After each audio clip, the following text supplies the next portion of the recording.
Hello, everyone.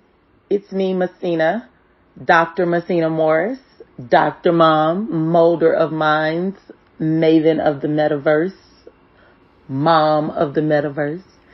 And I am coming here to talk to you today about something that has been deeply resonating on my timelines and conversations that have been had with students, but with so many other people. And it's around mentorship and mental health. Mentorship and mental health. I bet you didn't think that that was going to be the topic. But today we are talking about mentorship when it relates to mental health and how mentorship is key to how well you personally as well as professionally develop as a human being to your fullest potential. Having a mentor as an adult, especially in your early career, college, these times when you're making these decisions about where you want to be, what you want to be, how you want to contribute value to the world, you need a mentor. You need someone to bounce ideas off of that has more wisdom than you. You get farther, faster when you have appropriate guidance. It's like having a parent, but not a parent. Mel Robbins said something today on her timeline on Instagram that reminded me why is mentorship so important. And so the meme that she posted by somebody unknown basically is speaking to their 13-year-old self, and it's saying, 13-year-old me, don't tell me what to do. And then there's me now, that's saying, could someone tell me exactly in chronological order and with great detail what I have to do? So you can imagine my thoughts that ran through my head as I'm preparing for this conversation with you guys about mentorship and mental health, how this resonated with me. Because mentorship is this route to securing what you want faster, easier. Herein lies the issue. Just because you're a subject matter expert doesn't make you a great mentor. Mentorship takes on a lot of different types of structures and avenues, but one thing we know for sure is that mentorship is a two-way street. There is a mentor and there is a mentee, always involved in the relationship, and both parties have to agree to the terms, the conditions of which their relationship will thrive. I like these conversations around mentorship or structured mentorship, especially because it is a serious commitment. Mentorship is a bit different than just a personal coach. It's a bit different from a professional development workshop. This is like having your own person. It's not just a community of practice, and we talked about communities of practice. It's not just like group therapy. It's like having your own therapist, but not just having your own therapist, having your own therapist who understands exactly what happened in your life. They've been with you long enough, or they have lived experiences that mirror yours, and they're able to pour into your life differently. So mentorship is akin to having a great therapist when you have a great mentor.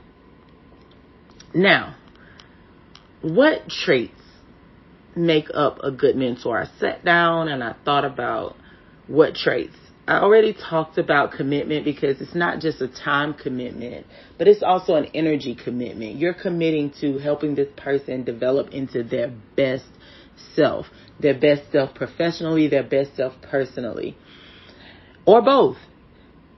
It also takes the ability to listen. You have to be able to listen, whether you're a mentor to a person younger than yourself, or if you're a mentor to someone that's on the same level of yourself. You can have a peer mentor. Those are actually great to have as thought partners. So peer mentorship is also very effective if you find the right collaborative partner to mentor you back. If you can take constructive feedback from that particular person, peer mentorship can work for you. Also, making sure that you layer this constructive feedback with an actionable item to change the outcome for them, and that you understand how to quantify success for them in a way that they can understand.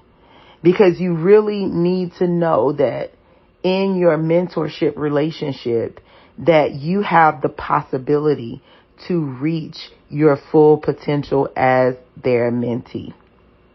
And it doesn't matter what the area is. Traits of a good mentor are all the same. When you have a good mentor, and I've had several mentors throughout my existence on earth and several throughout my career pathway and trajectory. And when I think about great mentorship, I often think about one particular mentor of mine by the name of Dr. Patricia Marsteller from Emory University. Mama Pat is what I call her. It's interesting because everybody calls me Mama Everything. So for me to have called her or monikered her Mama Pat, and like I call her Mama Pat to this day, is, I don't know, just a testament to the love and enduring nature of effective mentorship. Now, Dr. Pat Marsteller and I met when I was a graduate student at Emory University. I was a third year graduate student at the time, and I was kind of stuck. I didn't know what I wanted to do or why I was there or what was going on. And she had a program called PRISM. And PRISM was about introducing problem-based learning into high school science curriculum and investigative case-based learning as well. The interesting thing is I'd never seen anything like this program that I could participate in while being a graduate student at Emory in chemistry, in biomolecular chemistry, which takes an enormous amount of time commitment. The amazing thing is that my advisor, who was also a great mentor of mine, but my advisor at the time, Dr. J. Justice, God rest his soul, he was the PI of the grant, or co-PI of the grant, this National Science Foundation PRISM grant, this initiative that Dr. Pat Marsteller, Dr. Preetha Ram, and Dr. J. Justice ran at Emory for quite some time, and allowed graduate students to innovate, to create lessons and curriculum using real-world case-based scenarios, standard-based, taught us how to map curricula to standards, how to create thought-provoking, innovative stories that resonated with students but had in-depth amount of scientific content that resonated with the students on par with the standards, right? So it had to be in alignment. And I was able to do this as a graduate student. I was a fellow for 2 years, actually. And it was the most amazing time in my life. If there is a time where I found out who I was, it was under the mentorship and tutelage of Dr. Patricia Marsteller. She still serves as my mentor today. She helped me understand how much I loved helping people learn. She helped me understand that I was good at helping deliver content, especially complex content, to audiences regardless. That I had a compassionate and kind and caring heart, and that heart fueled my passion and allowed me to show up fully as myself. It was the only time throughout my graduate career where I felt like I was truly living in my genius. It was when I was part of this program in this teaching cohort, being professionally developed, having someone's hands on me, guiding me, and then taking time to talk me through the nuances of what I was dealing with as a graduate student, personally and professionally. And Dr. Pat Marcella held my hand. She came to my baby shower. She was at my wedding. She was at, children's birthday parties, and she invited us to her home for pool parties. And she always invited me to come back and speak to fellows and to mentor them and give them expertise. She also always was there to write a letter of reference for me, no matter what the position is, no matter how late I asked, no matter what. She just kept a rolling letter for jobs, for my career, and just kept updating it no matter when I asked. And she and I've had a relationship now for over 20 years. Oh my gosh, it's been over 20. It has been over 20 years that this woman has loved me as her own child, literally. And I just realized that it's been that long. And guess what? So I was going to the doctor the other day, and anyway, we ran into each other. And just to hold her, to hug her, to be in the same space as she was, not knowing that I was going to see her, and we pulled up right next to each other on this particular day, I could have just melted into literally, this doesn't happen. But her light is so bright, and it just draws you to her. And that is a great mentor. And so when I think about who deserves mentor of all time of the Universe Award, it would be Dr. Patricia Marsteller. The interesting thing about her ability to mentor and how she has a skill for it, it's a craft, is that everyone thinks they're her only mentee. Everyone thinks they're like it's almost like my kids a little bit, where everyone thinks they're the only child. I have 5 sons. Every single one of them thinks they're the only child. Every single one of them have asks unlike anybody else. I mean, the most unreasonable, untenable, just what are you talking about requests. All of them. And with Dr. Marsteller, with Mama Pat, everyone thought they were her favorite. I'm her favorite mentee. I'm her favorite student. I'm her favorite researcher. Everyone is her favorite. And it's almost like a mother in a sense, where you just have enough capacity and depth of love to nurture every human that you created or that you're cultivating. That is good mentorship. And it doesn't matter if it's a male or female, because this isn't masculine or feminine. It is just effectiveness, nurturing a human being to their fullest potential in a way that resonates with them, that moves them to action because they respect you and they know that you would not cause them any harm. Those type of relationships are sacred. You don't always get them. And you should really value those, but also look for them. I challenge you to find mentorship that resonates with your soul, just like Mama Pat resonated with mine and still does, and still mentors me today, and still loves on me today, and still sends me cards and everything today. And it's been over 20 years.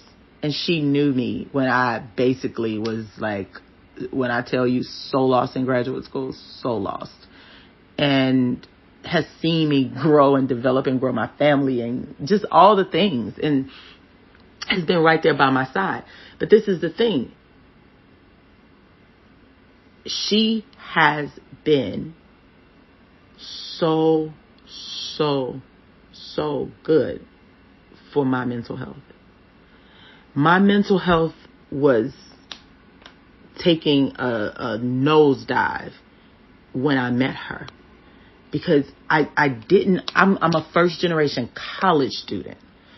So for me to be talking about chemistry at a level of expertise was a bit intimidating. It was beyond what I expected. The discomfort lasted longer than I expected. I expected the newness and the novelty of graduate school to wear off, but it never did. I don't think it ever does, because I think it's supposed to be uncomfortable a little bit. I don't think that you grow through it if it's not just a bit uncomfortable. And I hate that I'm saying this, because trust me, right now I'm going through some uncomfortable situations that I wish didn't happen, and I know that they're going to be good for me in the end, but I don't want to go through them. I just don't. But when you're focused on getting out of, escaping, and avoiding situations, then you most likely suffer in them for a little longer. So, anyway, get good mentorship. It's good for your mental health. In contrast to that, let me just say that. In contrast, toxic mentorship looks staunchly different than what I just talked about. Effective, good, great, excellent mentorship, with a story about my favorite person, Mama Pat. And what does toxic mentorship look like? You know, mentorship can be toxic. Mentees can be toxic too. Let's be clear. It works both ways. But since we're talking about mentorship and mental health, let's talk about mentorship and what toxic mentorship looks like. When you have been mentored under a toxic leader, because that's kind of what it is, then that person has not been supportive. That person may have been overly critical of you and may have been very self-serving and utilizing you for grunt work or for useless tasks. We used to have a saying a long time ago, never to be in the room with someone who doesn't have something to teach you. If you are in a room surrounded by people who you have nothing to learn from, that you just know you're not going to get anything out of their life existence, then you need a new room. When you know that you are the smartest person, the most sound, the most grounded person, you need to get out of the room. But toxic mentorship is sometimes it goes on for too long, and it happens in every industry. So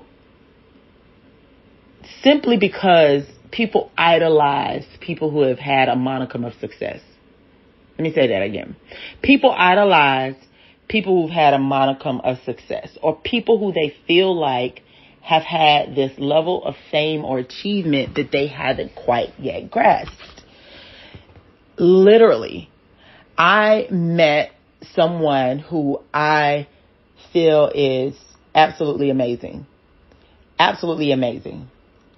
The life breath of who I idolize in STEM's name is Dr. Calvin Mackey. Do you hear me? Dr. Calvin Mackey, who is the founder of STEM NOLA.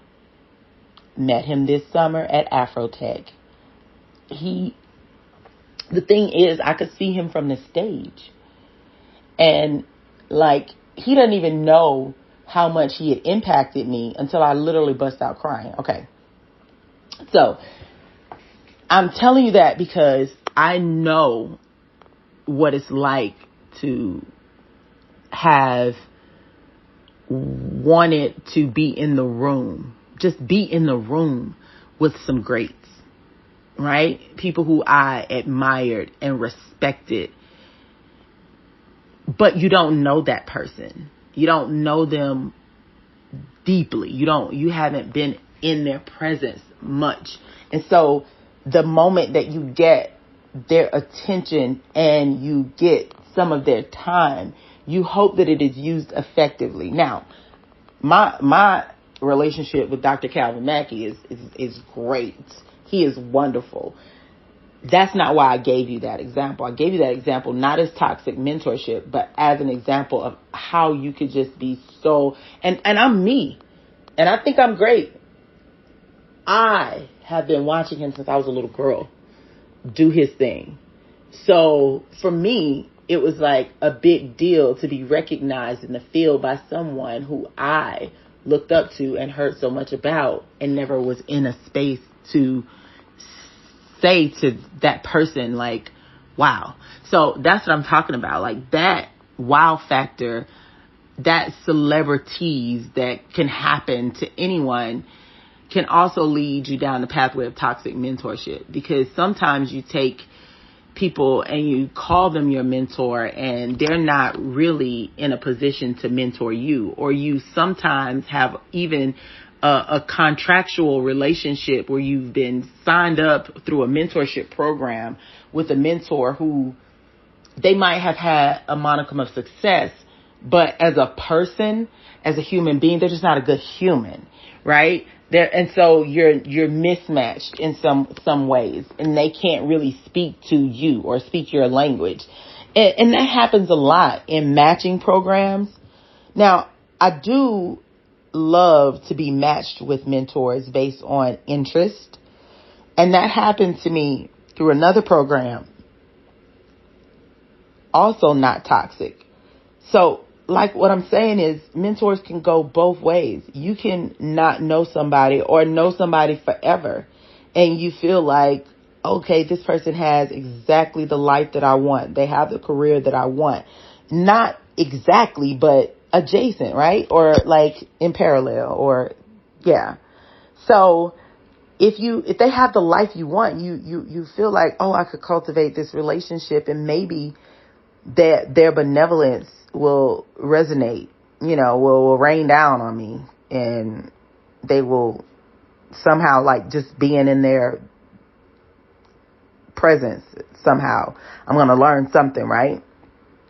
But when you have a toxic mentor, someone that you're under their tutelage, and it's just a one-way street, it's not the two-way mentorship street, it's a constant self-serving, using, overly critical, never have time for you, lack of commitment. I mean, just zero responses to any questions ever. Toxic. And then to not communicate that they don't have the time, because it's okay to not have the time to mentor. There's a lot of seasons where I haven't had the time to pour into formally structured mentorship, along with being an advisor to students that are college age and matriculating through undergrad. So that is a different type of mentorship and advisement. And so I still have those kind of mentorship relationships that I have to cultivate and grow. And so I'm talking about, like, just in my own personal professional relationship, I haven't had an opportunity to really mentor someone formally under my program for quite some time, because it takes a great deal of energy to effectively mentor someone. And if you're not effectively mentored by the right person, you could find yourself under a lot of psychological stressors. Stress can kill you. I don't care what nobody say. Stress can kill you, okay? Adrenaline pumping, you're in fight, flight response all the time. Flight, fight response. You are always defensive, in a defensive mode. You're always anxious and worried. You're always dreading meeting with this person. You're all like, this is you hate reaching out to them. It's almost like you're a ball and chain. That's no good. A lot of mentorship relationships in graduate school are in that way, when you have an advisor-advisee relationship where there's a power kind of like structure in place.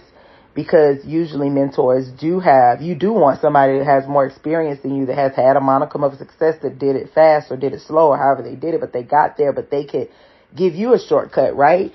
But if you have the wrong person, it's going to just lower your self-esteem. It's not going to give you the shortcut you're desiring. You're not going to be able to even receive anything from them. And it could ultimately lead you to burnout. And then when people don't understand what effective mentorship looks like in a structured mentorship relationship, they can oftentimes have mentors doing exercises that are futile, that lead to no end results. So my thing is, awesome. Help me write my personal statement for graduate school. Yes. Help me with my resume. Yes. Help me network. Yes. Give me some questions that I should answer or ask when I'm going to a particular conference or a meeting. Give me strategies for mapping out an effective career pathway for myself based on my interests. Those are things that effective mentors do. And it takes time to do it. And so a lot of people think that structured mentorship just means delegating and giving people meaningless tasks. Like I hate to use Karate Kid, because at the end, those tasks had purpose. So I don't feel like those are meaningless tasks that Mr. Miyagi was having Daniel's son do. He was having Daniel's son do things wax on, wax off, right? But that helped him block. He had him doing the fence thing. That helped him also block shots when they were up high or low. So I get that part, right? Where it seems senseless to the mentee, but it actually is going to bear fruit. That is still effective mentorship. But what I am saying is it's never going to bear fruit, because it's just, I need you to answer my phones for me today, but they don't introduce you to any of their contacts. You might be in the room with them note taking, but you're seen and not heard. They don't value your voice, your input, or even your opinion, or to introduce you.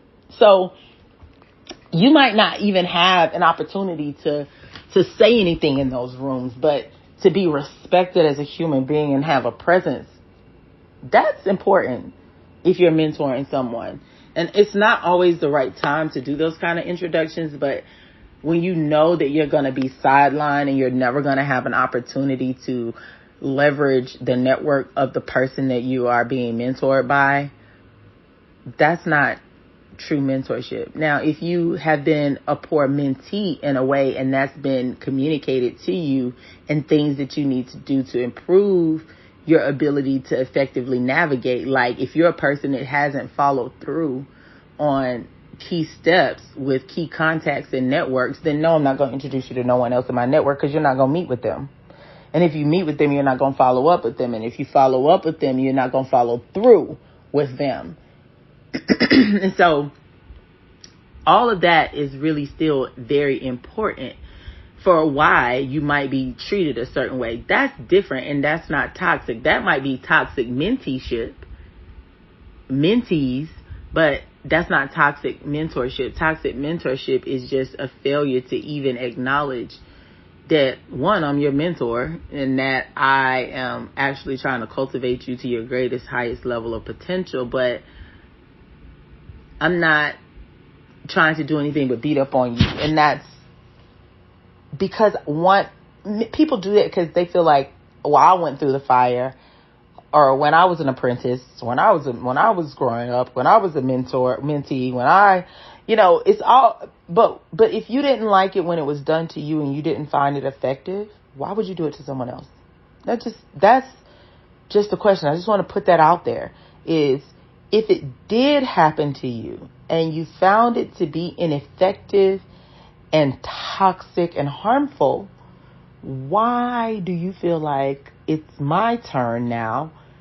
Let me stomp down on some people because I can now. That's not good karmic energy, honestly. But toxic mentorship does happen, and it can lead to stress, lowered self-esteem, and burnout. What I really want you to understand is that you as a mentee, as a person, have the right to also interview and to choose the right mentor for you. Even if someone offers you their mentorship, doesn't mean that you have to be mentored by them. It is a two-way street. You need to choose a mentor, not just based on your interests professionally. I know people try to say work-life balance needs to be separate, but you are a whole person.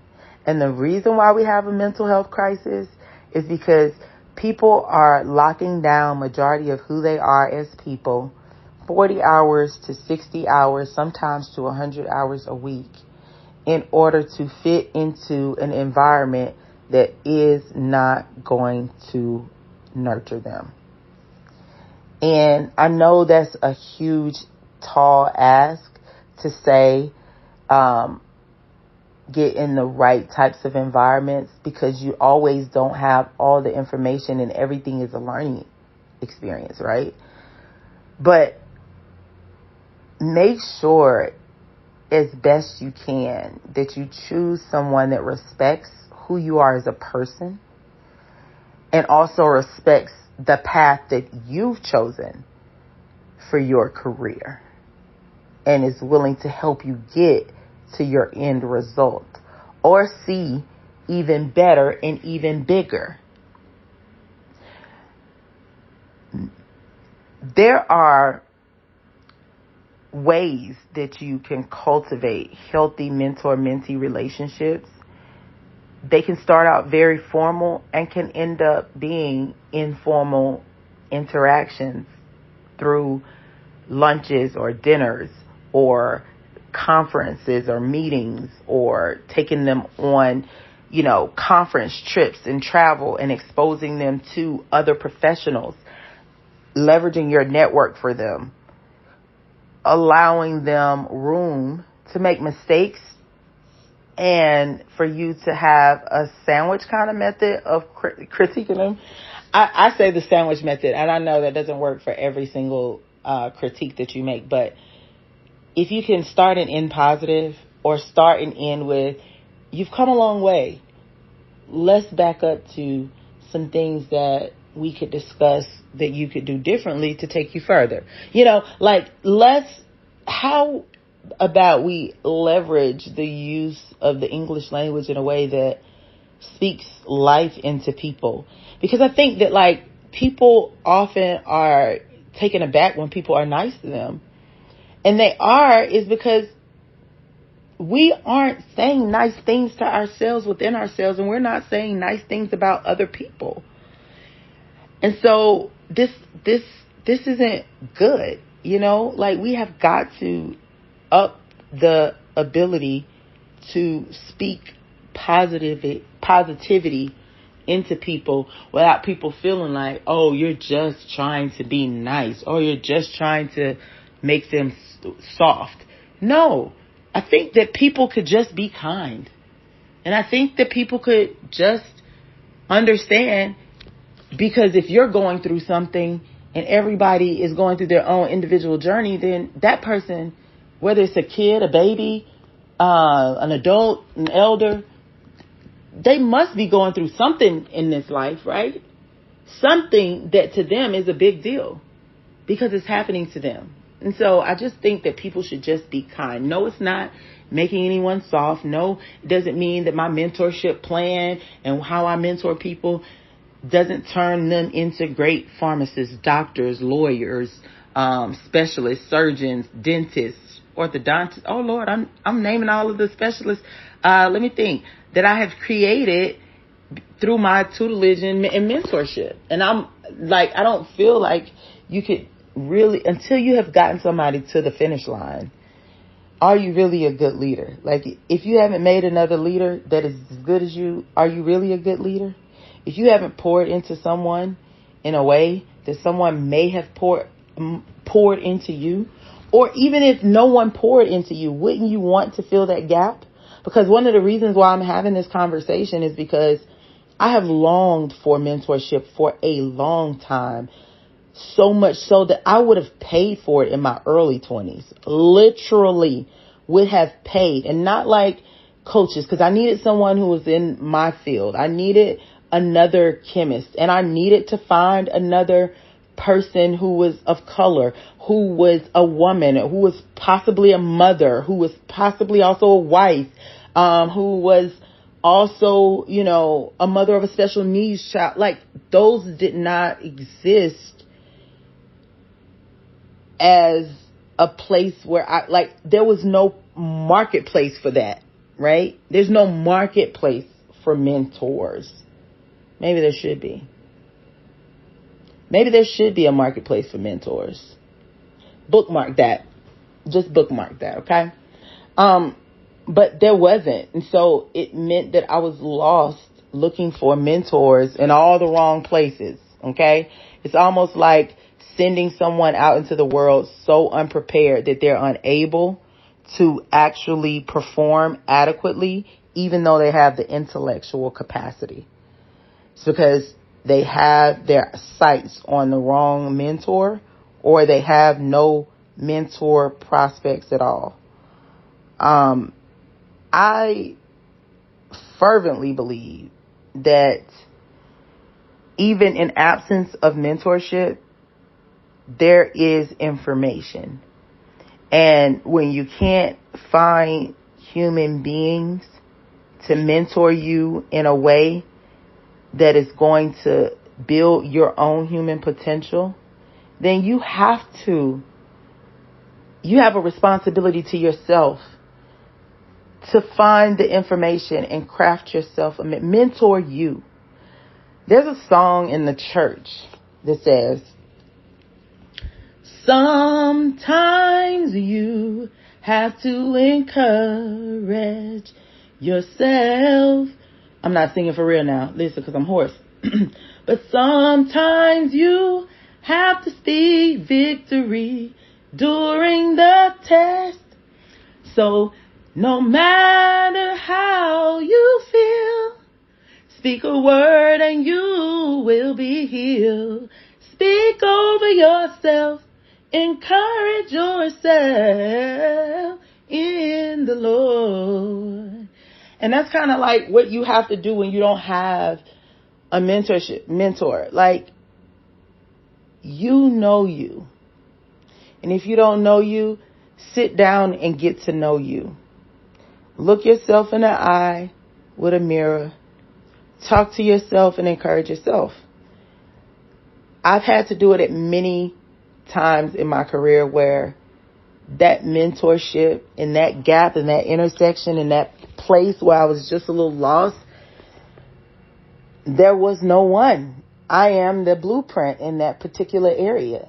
Just like I am the blueprint for what a metaversity director looks like and what the metaversity structure looks like, being the first metaversity at Morehouse. I take that wholeheartedly as a great honor and responsibility. And I also know that sometimes on that pathway, as an innovator, as an entrepreneur, the same book that worked for your mentor may not work for you.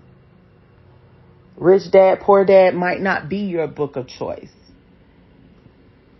Your book might have to be boundaries, because you don't really have boundaries when it comes to different working relationships, or your book that worked for you might be that you needed to get just increase your knowledge base. You know what I mean? And it wasn't an inspirational or self-help book. or it may have been emotional intelligence, or it may have been what happened to you. All of these things might be different for you than it was for your mentor. That doesn't mean that their resources that they have available aren't useful. It just means that you've got to carve out a space uniquely for you, that's personalized for you. And that's great. You should do that. You should do it for yourself. You have a duty to yourself, to love yourself, to honor yourself, to hold space for yourself. And so I'm going to encourage you today to, one, seek healthy mentorship relationships, mentor-mentee relationships, healthy relationships just in general, but definitely when it comes to mentorship. You can carve off years along your trajectory to success with an effective mentor.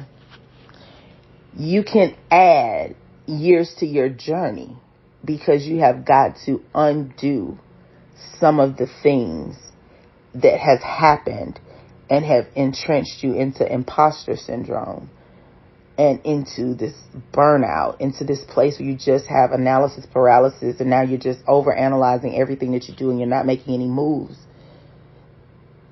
You could waste years of your life following the wrong person.